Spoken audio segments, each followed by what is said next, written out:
Yeah మీరు okay okay private ఒక్క వాళ్ళు నిమిషం రోజుకు తినే ఒక్క నిమిషం విధంగా సార్ ఒక్క నిమిషం చేస్తున్నారు. టైం అవుతుంది నాకు ఇంకా ఇద్దరు క్వశ్చన్లు ఒక్క నిమిషం సార్. విజయ్ కిరణ్ గారు, ఇప్పుడు టెండర్కి సంబంధించినటువంటి డాక్యుమెంట్స్ ఇందాక రమేష్ గారు చదివారు. ఇందులో ఒక పాయింట్ ఉంది, ఎలిజిబిలిటీ క్రైటీరియా అని చెప్పేసి.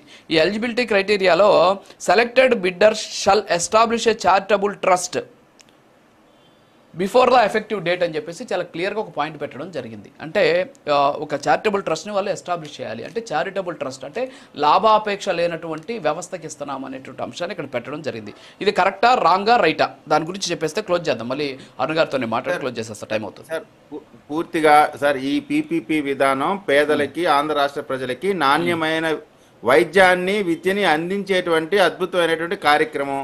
ఈ విషయం వైఎస్ఆర్ కాంగ్రెస్ పార్టీ నాయకులకు తెలుసు, జగన్మోహన్ రెడ్డి గారికి తెలుసు, అందరికీ తెలుసు. కాకపోతే ప్రజల్లో ఒక భయోత్పాతం సృష్టించి పేదవాడికి నాణ్యమైన వైద్యం, విద్య అందకూడదు అనేటువంటి ఒక కాలకేయుల మెంటాలిటీతో చేసినటువంటి తప్పుడు కార్యక్రమం. నేను ఒకటే క్వశ్చన్ అడుగుతా ఉన్నా అండి. వీళ్ళు ఇట్లా చెప్తా ఉన్నారు కదా, పీజీ చదువుకున్నటువంటి విద్యార్థులకి స్కాలర్షిప్ ఎత్తేసిన దుర్మార్గమైనటువంటి ప్రభుత్వం. ఆ ప్రభుత్వం నిజంగా వీళ్ళకి పేదల పైన ప్రేమ ఉంటే ఆ విధంగా చేసేటువంటి అవకాశం ఉందా?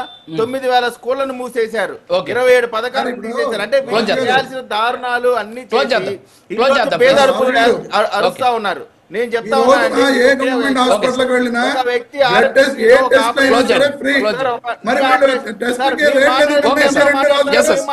మీరే మాట్లాడతారు. రాజు గారు, ఈ రోజు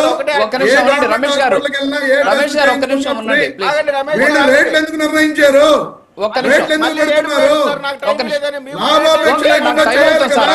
మీరే మాట్లాడతారు. ఆగండి సార్, ఒకే ఎగ్జాంపుల్ చెప్తాను. ఇప్పుడు సార్ ఒకే ఎగ్జాంపుల్ చెప్తాను.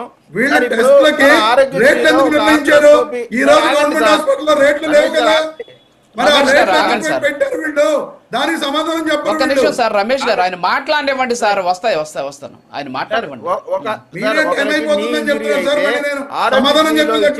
బడ్జెట్ 35,000 రూపాయలండి. దాంట్లో వేసేటువంటి మెటీరియల్ 35,000 రూపాయల్లో హాస్పిటల్కి వర్కౌట్ అయ్యే విధంగా వేస్తారు. అదే ఆపరేషన్ ని ఇన్సూరెన్స్ లో చేస్తే 2 లక్షల రూపాయలు ఇన్సూరెన్స్ కంపెనీ ఆ హాస్పిటల్ కి పే చేస్తుంది.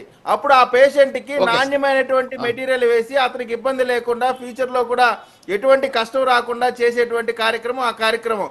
ఇప్పుడు కూడా ఈ ప్రభుత్వం అదే చేస్తుంది. క్వాలిటీని, క్వాంటిటీని, బడ్జెట్ ని పెంచి పేదవాడికి నాణ్యమైన వైద్యం ఇచ్చేటువంటి ప్రయత్నం చేస్తుంటే దీన్ని అడ్డుపడతా ఉన్నారు Jaganmohan Reddy batch. Okay sir, okay Ramesh గారు మాట్లాడండి. 1 minute క్లోజ్ చేసేస్తే మనం. ఇప్పుడు వీళ్ళు పీపీపీ విధానం చాలా గొప్ప విధానం అని చెప్తున్నారు కదా. ఇప్పుడు ప్రభుత్వ ఆసుపత్రులకి మీరు వెళ్ళినా, నేను వెళ్ళినా, అరుణ్ గారు వెళ్ళినా, కిరణ్ అన్న వెళ్ళినా, ఇంకెవరు వెళ్ళినా ఎక్కడా కూడా, ఒక నిమిషం ఆగన్నా, ఎక్కడా కూడా టెస్ట్లకి వసూలు చేయడం లేదు.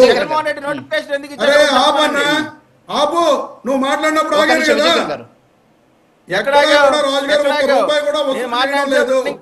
ఈ రోజు మీరు చెబుతున్న టెండర్ డాక్యుమెంట్ నిబంధనలో ప్రతి దానికి కూడా డబ్బులు వసూలు చేస్తారు, రేట్లు అని చెప్పి క్లియర్ గా ఉంది. మరి ఈ రోజున పేదవాడు 1 రూపాయి కూడా చెల్లించకుండా అతను వైద్యం చేయించుకుంటా ఉంటే రేపొద్దున్న టెస్ట్ చేయించుకోవాలన్నా సరే డబ్బులు చెల్లించవలసిన పరిస్థితి ఈ రాష్ట్రంలో పేదవాడికి రాబోతున్నది అనేది సుస్పష్టం. పెద్దిరెడ్డి కిరణ్ మాట్లాడుతూ అన్ని విషయాల గురించి క్లియర్ గా చెప్పారు. కానీ రాంచీలో జరిగిన ఆ ప్రైవేట్ పీపీపీ మోడల్ ఉన్న కాలేజీని హైకోర్టు ఇచ్చిన ఆర్డర్ ని మాత్రం మళ్ళీ దాని గురించి మాట్లాడలేదు, దాని మీద చెప్పలేదు. అక్కడ వాళ్ళ ప్రభుత్వం ఉన్నది, మరి అక్కడ హైకోర్టు ఎందుకు ఆర్డర్ ఇచ్చింది అనేది ఆయన చెప్పరు. అక్కడ ప్రజా ఉద్యమంలో పీపీపీ మోడల్ ఉన్న కాలేజీని ప్రజా ఉద్యమం జరిగి హైకోర్టుకు వెళితే దాన్ని రద్దు చేసిన విషయం ఆయన చెప్పరు, దానికి సమాధానం చెప్పరు.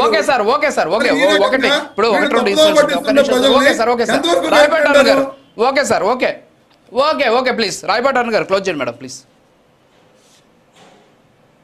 సార్, ఆల్రెడీ పేద ప్రజల హెల్త్ కి సంబంధించి యూనివర్సల్ హెల్త్ పాలసీని ఆల్రెడీ తీసుకురావడం జరిగింది. ఈ విషయం మనందరికీ తెలుసు. దాదాపుగా లక్షల రూపాయల బీమా రాష్ట్ర ప్రజలందరికీ కేంద్ర సహకారంతో ఆ విషయాన్ని రాష్ట్రంలో కల్పించడం జరిగింది.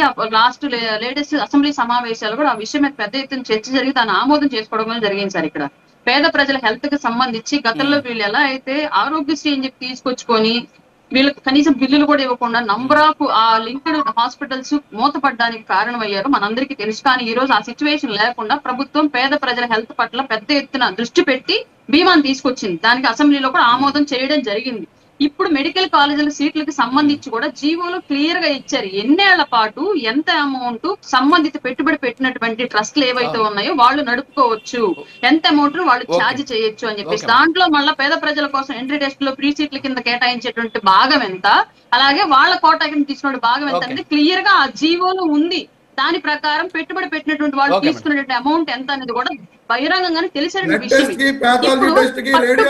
ఆపడానికి ప్రయత్నం చేస్తుంది క్లియర్లీ. ఆ కాలేజెస్ పూర్తి అయితే జగన్మోహన్ రెడ్డి విపరీతమైన అపకృతం మూట కట్టుకుంటాడు, కూటమికి మంచి పేరు వస్తుంది. కాబట్టి ఇది ఆపడానికి ప్రయత్నం చేయాలి తప్ప ఇక్కడ ఎక్కడా కూడా కూటమి చేసినట్టు మోసం కానీ జగన్మోహన్ రెడ్డి చేసినట్టు ప్రేమ కానీ మాట్లాడినాడు రమేష్ గారు, ఎవరే మాట్లాడినాడు.